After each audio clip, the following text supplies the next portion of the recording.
It's honestly what makes me most happy. It's just like the raw exchange that is poetry and the raw dialogue that you get to have with people.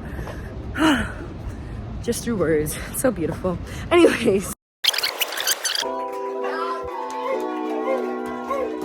When they're really just on the stairmaster. Bow, bow. I try to slow myself down. Something I do before all my... Wait, I'm so proud of myself. This is such a great moment because I feel like a lot of the time I underestimate myself as a poet. Hey guys, I'm freaking... My hair looks fantastic. Can we just talk about how fantastic? I'm at work currently, but we're going to a slam today. But I'm gonna bring you guys with me because I'm feeling very much like... I don't know, I get asked about like how I operate through slams and stuff, so this will be a lesson for myself in seeing that.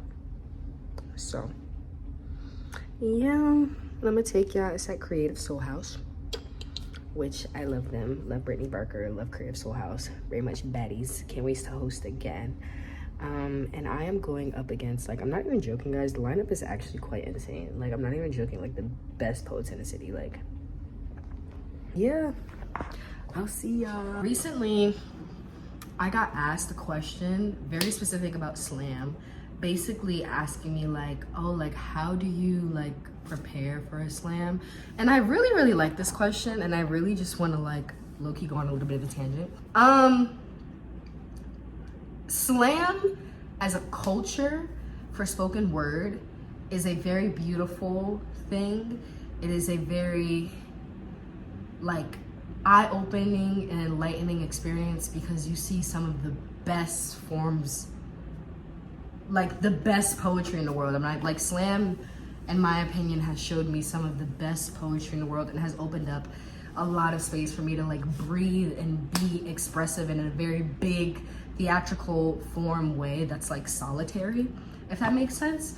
And in that way, it's very gorgeous and very beautiful. However, there's a toxic aspect to slam of like, objectively, it's, you know what I'm saying, toxic. It's like you're putting poetry up against one another and you're scoring out on a scale of 0 to 10. And most of the times this poetry that we're talking about is coming from a very vulnerable place, you know. It's very personal because it's you, it's your words, you know. It's your experiences usually that you're talking about, or just things that you're passionate about.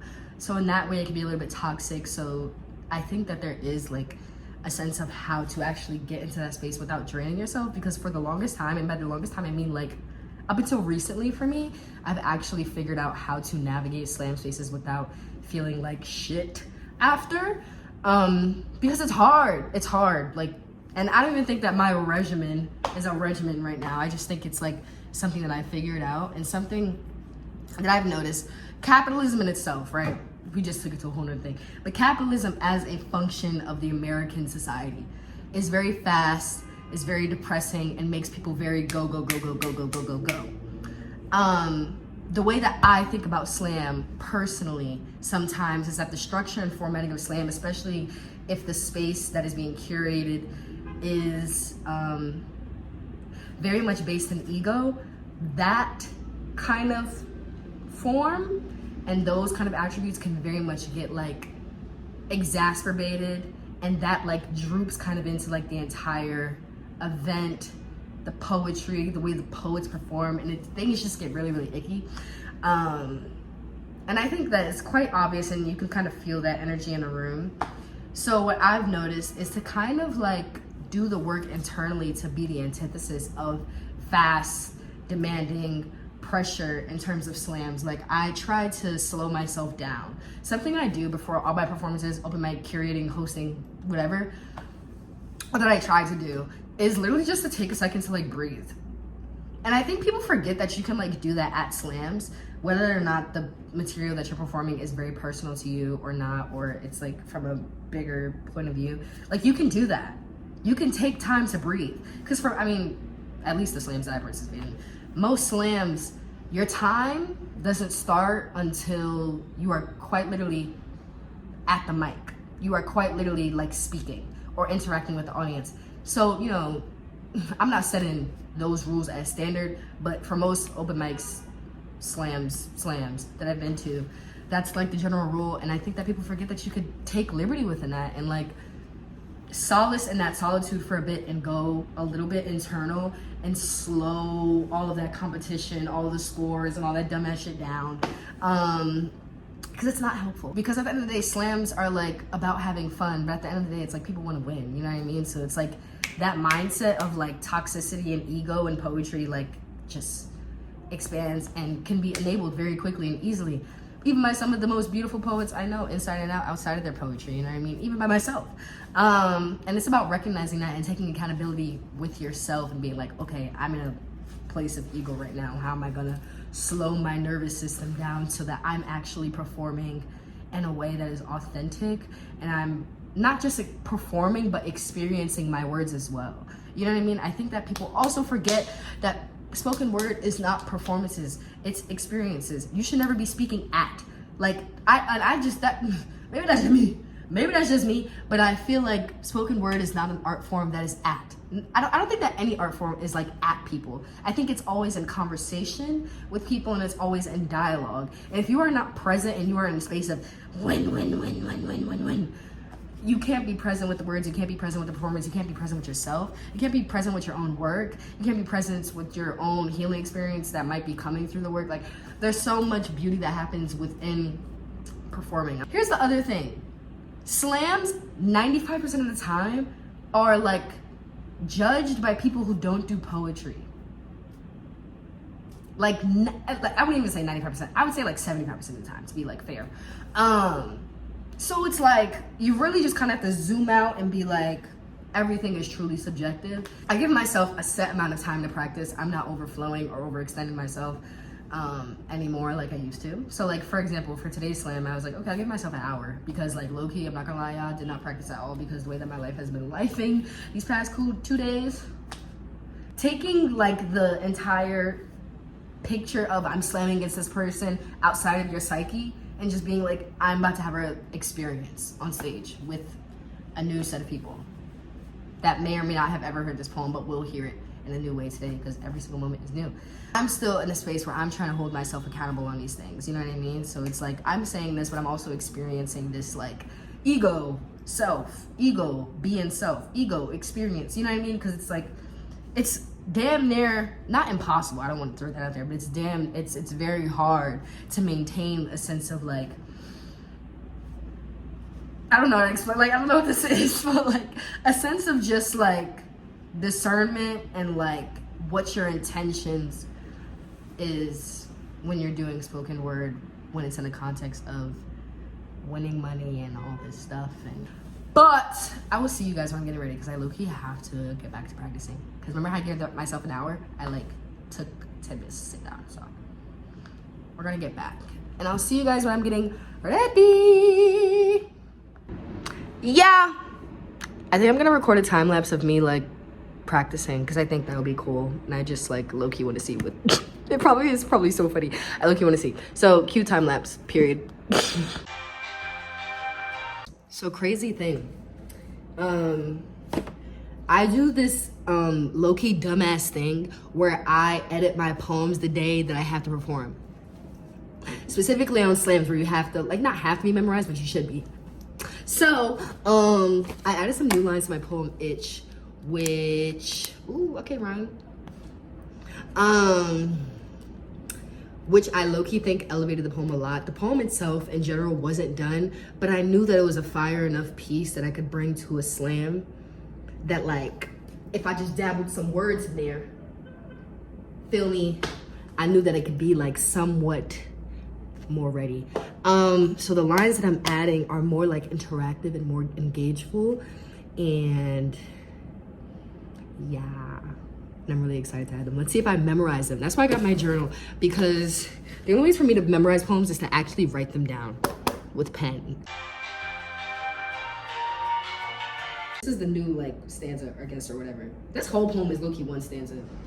What numbers did y'all grandmother play on the picket last night? Bet you it wasn't 911. Seems niggas know that they can never get help. Like, we be breaking our backs to bend into America's mazes. But I fucking forgot it. But This new part is so fire, and I really, really like it. Like the line where I go, what numbers did y'all grandmothers play on the picket last night? Bet you it was a 911. Seems niggas know they can never get help. Ah! These fucking lines and get my fucking life together. Hold on. Period. Guys, OOTD, bow. Bow. Bow. Bow. It's giving. My hair is giving. You know, the foam hasn't dried, but it's still giving. Okay, I like looking at it up because I'm looking running late. But isn't this so cute? We got Reclectic, we got wherever my aunt got these from, and we got Walmart on the shoes. Because, child, what's up? But yeah, see you guys soon. I don't even know if I'm nervous or if I'm just like about to get my period or if I also just didn't have enough water. Maybe it's a mix of all. But I am feeling, you know, when you're like stressed or something and like there's like tension in your jaw, or maybe that's just me, feeling lots of that. I feel very lightheaded, so I need to like eat something quickly. But yeah, we're on the way to the slam. About, y'all, my hair is so tea today. About, okay, see y'all soon. This is so Italy court, guys. I'm hiding in the bathroom. I'm waiting for Lainey, because, period. Guys, I'm so obsessed with my hair. I'm sorry, all these clips have been me looking at my hair and my outfit, cause like,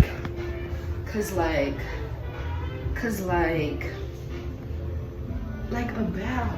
But yeah, let me just give y'all a slight breakdown, I guess, while I'm here. With lighting.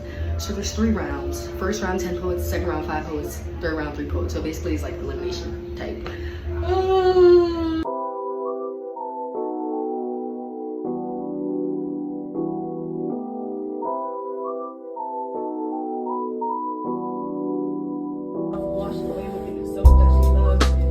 Wound in the nighttime when black boys bleed. There's no band-aid to be a cage for the rage. My brother be praised for his physique, but only I know why he felt like he needed to get strong. Black boys stretch their wounds, convince their mountain climbers when they're really just on the stairmaster, mastering their trauma. Hi guys, guess who made it to the second round? Guys, look who I'm with.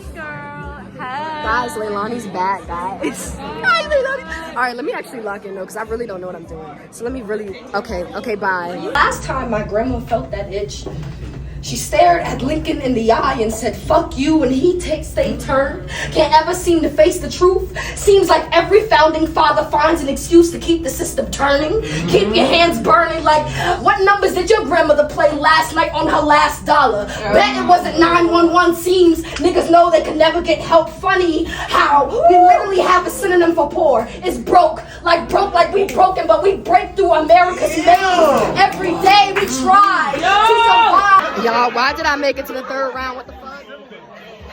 Wow. Life is feeling great. I don't even know what the fuck my score was, but I know I made it there, I guess. Now we gotta go outside and do a bout jog, and I gotta pee so fucking bad. It's probably so loud in here. But I see y'all. Corner of a black neighborhood, except it is painted as a liquor store. Ask how many are in the white neighborhood, because there are 8 times more in the black community. Freedom on paper never meant immunity if they... It'll be crazy if they be like, Italy, second place. So you this will be a funny ass video then. Say that. Starting in third place. Yo. Give a round of applause. Please go for Kaya with 58 points.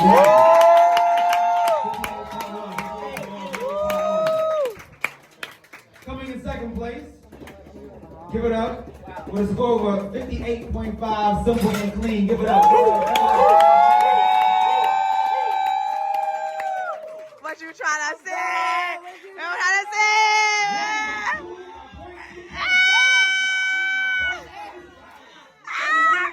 $500. Yeah!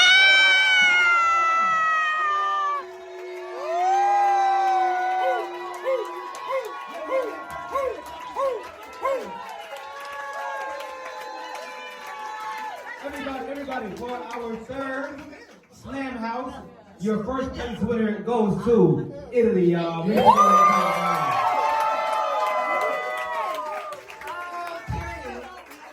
Thank y'all for listening and shit. Just like, first of all, shout out to all the poets, y'all. I'm not gonna lie, this is very